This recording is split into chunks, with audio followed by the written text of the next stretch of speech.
So, ito yung sa anak kong babae. Meron niya siya. Mastercard sa kanya.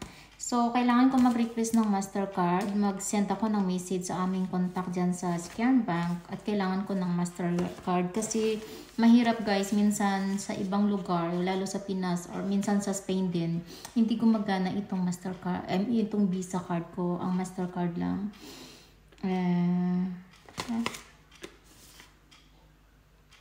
At hindi kompleto ang name niya dito.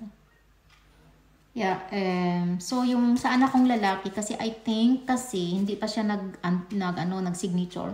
So kailangan ko siyang kausapin mamaya para dumating na din yung sa kanya. Ayan, so ito na siya guys. So okay lang na decline, di ko na aayusin kasi i-activate ko na lang yan siya na. And ito para sa asawa ko book. Hindi ko alam paano to. And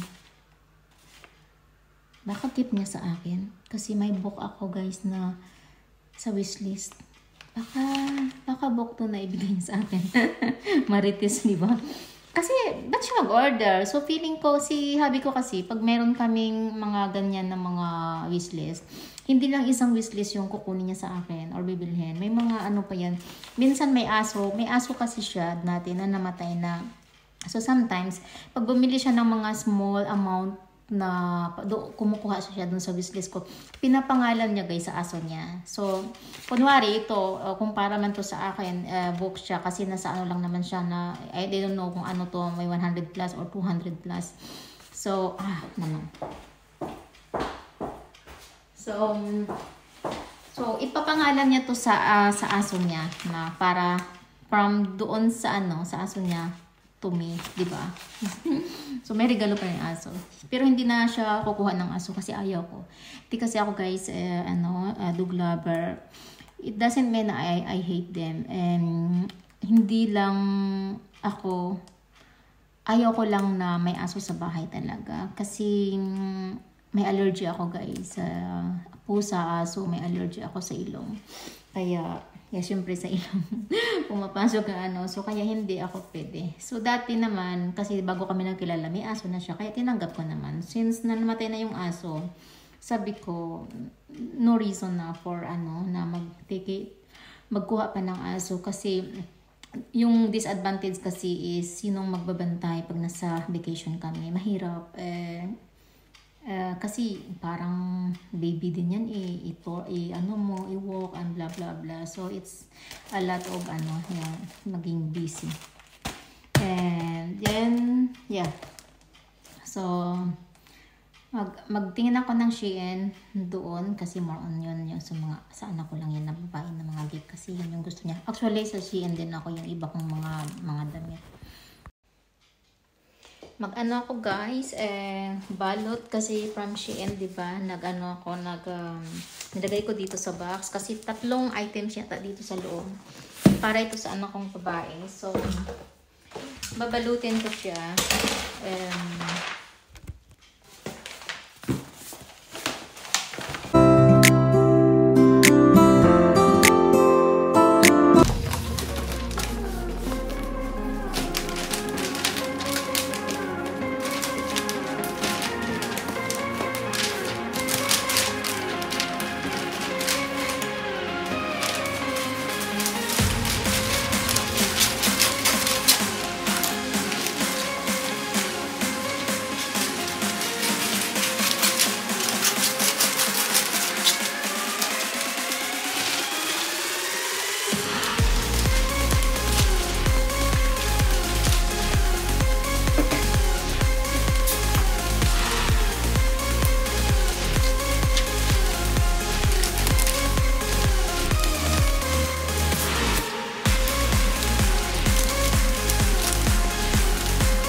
Guys, I think ang laman nito is nasa 10 na items. May maliliit kasi na items dito. Sa anak ko ring babae. May mga items dito na ayaw niyang ipakita. Sabi niya sa akin, pagka Pagka binili mo yon, huwag mong ibigay daw sa harap nila. Ano kasi yun guys, yung underwear tsaka bra. Nahiya siya. Kaya hindi niya nilagay sa wishlist talaga yung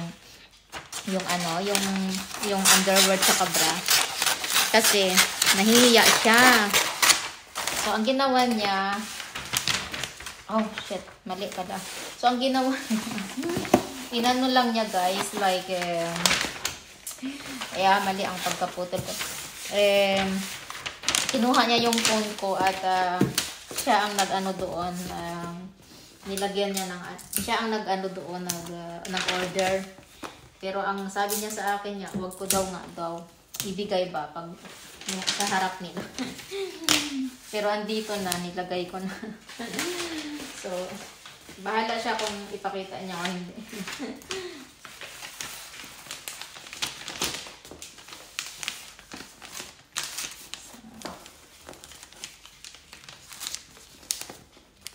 Mali ang putol ko. So, ito na lang gagawin ko.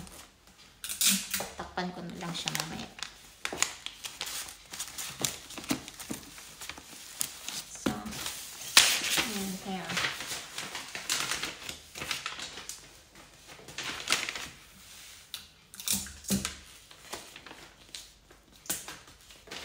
May mga coming pa ako guys na mga orders. Kami mga coming pa.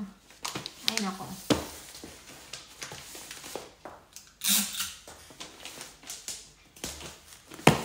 Kasi sabi ni husband ko, ako na lang daw ang bumili ng mga gift pa na kasi daw para siya na lang magbayad sa akin.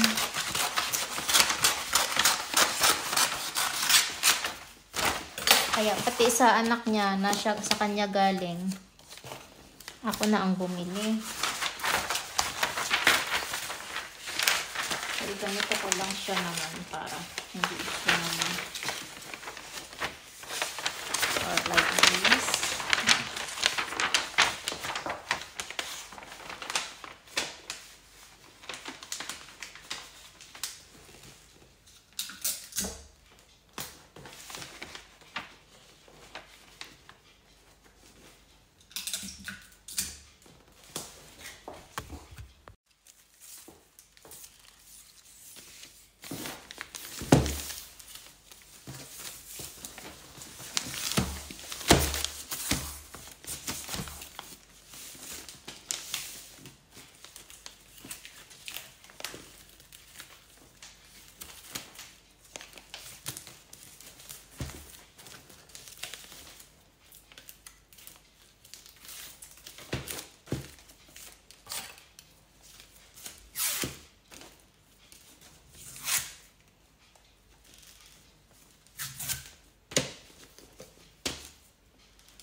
So, here na guys.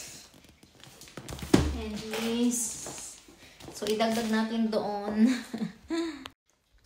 So, yan lang guys. This is it for today. And thanks for watching. And if you have been subscribed my channel yet, please do subscribe para po ma-update kayo sa aking next video. Thank you so much guys and have a nice evening. Bye bye.